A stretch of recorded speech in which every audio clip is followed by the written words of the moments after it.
Não é fácil. Eu entrei em ansiedade.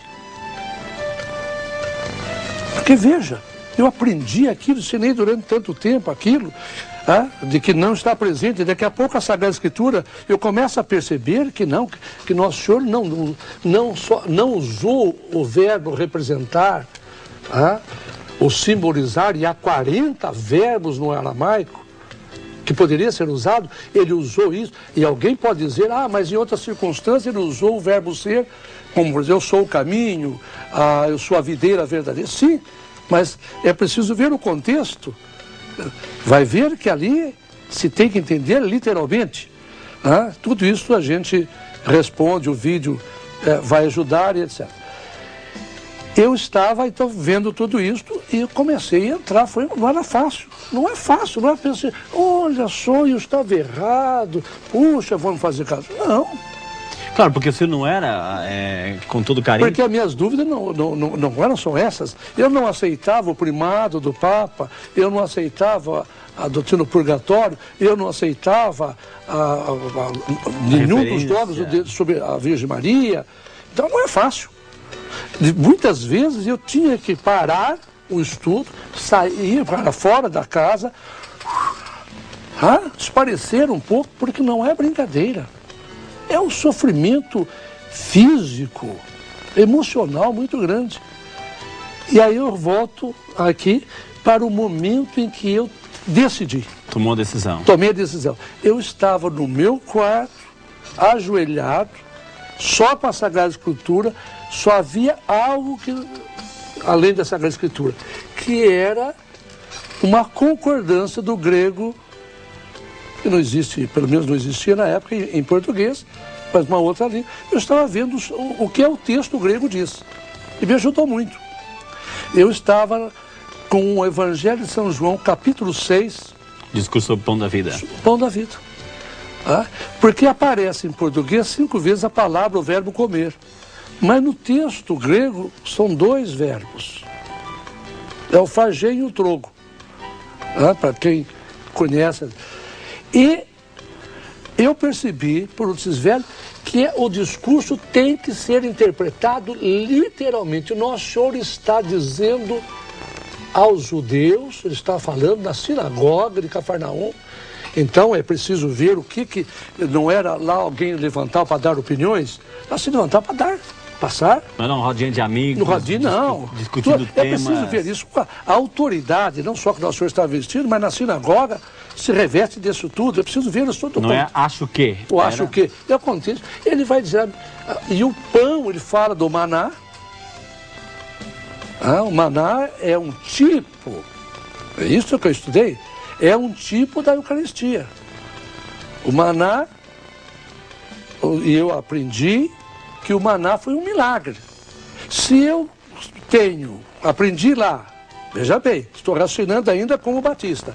Se eu aprendi que o maná é um milagre e é um tipo da ceia do Senhor, aponta para a ceia do Senhor, seria um absurdo achar que o tipo é superior ao antítipo, ou seja, que lá é um milagre e aqui não é. Exato. Veja, não se pode, porque todas as figuras, isso está no livro Messias, tudo isso aqui, os tipos são inferiores ao antítipo, ou seja, ao que é a realidade. O maná é inferior à realidade da Eucaristia. Então, vendo essas coisas, Nosso Senhor vai dizer, e o pão, olha a promessa, e o pão, o verbo, a colocação, a construção gramatical, principalmente no texto grego, e o pão que eu hei de dar é a minha carne, a salvação do mundo. Ele está prometendo. Olha o contexto, o momento histórico, está por ocasião da Páscoa. Tudo isso é preciso ver. Mas aí Nosso Senhor vai dizer várias vezes, e a minha carne é verdadeiramente comida, o meu sangue é verdadeiramente bebido. Quando eu estudei esse texto e vi essa diferença das 2 palavras que se usa no texto grego, eu não tive dúvida. Eu disse, a Igreja Católica está com a verdade. A presença de Nosso Senhor na Eucaristia é um fato. É uma verdade, é bíblico. Ora, eu aprendi a amar Nosso Senhor. Eu me lembro o dia em que na Igreja Batista eu fui à frente chorando, reconhecendo um pecador, e fui para aceitar Jesus, nosso Senhor, como o único, suficiente Senhor e Salvador. Eu aprendi a amar Jesus. Ora, e se eu amo a Jesus, se eu amo realmente a nosso Senhor, e descubro que Ele está na Igreja Católica desta maneira, desta presença, que eu não precisava mais abrir a minha Bíblia para voltar no tempo, recordar algo há 2000 anos, mas eu posso presentear algo que se torna permanente na igreja. Eu não tinha outra alternativa. Eu tinha me ajoelhado aquela tarde, ainda como pastor, com a cabeça aí cheia de dúvidas, mas quando vi isso, eu disse, a igreja está com a verdade, eu vou me levantar e vou procurar um padre. E o senhor foi? Eu fui. Como foi a reação? Aí fui procurar o meu querido amigo, pároco da igreja de Paróquia São Francisco, aqui pertinho, em Bragança Paulista, o Monsenhor José Lélio Mendes Ferreira. Né? Então foi curioso. Eu fui procurá-lo, aí, muito bem. A minha esposa sabia que eu estava fazendo um estudo. Mas achava que fosse um estudo próprio? Um estudo. Muitos pensavam que eu estava fazendo um estudo para fazer, com a minha tese foi sobre expiação, né? Mas eu estava fazendo um outro estudo, ficou assim. Então, quando eu saí, eu disse para minha esposa o seguinte, ela estava na sala, nós morávamos numa comunidade linda, lugar lindo, pessoas muito boas, pessoas sérias, tem muita gente séria, né? No meio evangélico, lá na comunidade Palavra da Vida, pessoal, lugar muito bonito. Eu morava lá nesta comunidade. E aí eu disse à minha esposa, meu bem, ore por mim, porque eu estou indo agora à cidade para tomar uma decisão que vai mudar a nossa vida. Mas não de... E como toda mulher, né? Ela diz, o que é que você vai fazer? Eu disse, eu lhe conto depois. E fui. Agora, não pense que quando eu tomei a decisão, eu estava ajoelhado. Eu vou sair agora e vou procurar um padre. Quando eu levantei, minha cabeça veio um turbilhão de ideias. Onde eu vou fazer o que agora? Deixo de ser pastor, deixo de ser professor de teologia, vou fazer o quê? Vou ficar desempregado. Isso não é brincadeira.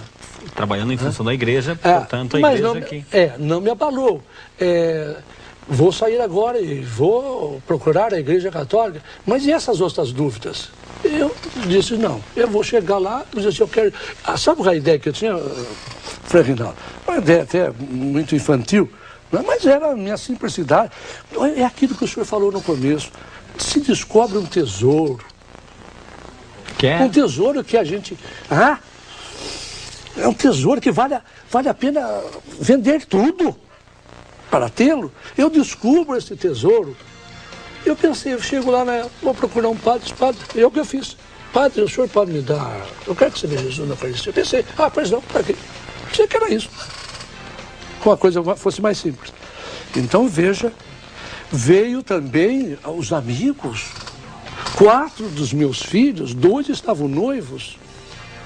Estavam fazendo teologia para serem pastores. A minha filha mais velha estudando em Curitiba. Os 2 fazendo teologia lá. Ela, o objetivo dela era trabalhar com a evangelização de criança. O meu 4º filho trabalhando numa editora evangélica. Quer dizer, todos nós, uma vida tranquila, muito bem. Em função da evangelização? Veja, e eu sabia das consequências, mas vou dizer para o senhor porque é muito importante isso. Eu não me preocupei muito com a perda do emprego, das consequências que ia ter, que eu conheço, a psicologia, de perder os amigos, isso dói, não é fácil. Mas o senhor sabe, aí chacoalhou, aí eu tremi das bases, foi quando eu vi uma cena que veio à minha mente, a minha esposa, ela não gosta que eu fale, você está me ouvindo, hein? Qual é o nome dela? Qual é o nome dela? Didi, é Benedita, mas é Didi, é o apelido dona dela. Didi, um beijão para a senhora, dona Didi. Ela está me ouvindo, ela não gosta muito que eu digo isso, porque ela fala assim, como você pôde duvidar do meu amor por você? Mas naquela hora eu pensei, quando eu contar para ela, por que eu tinha receio? Porque ela foi criada, educada num lar, não só acatólico, não católico, mas num lar anticatólico. Anticatólica. Então,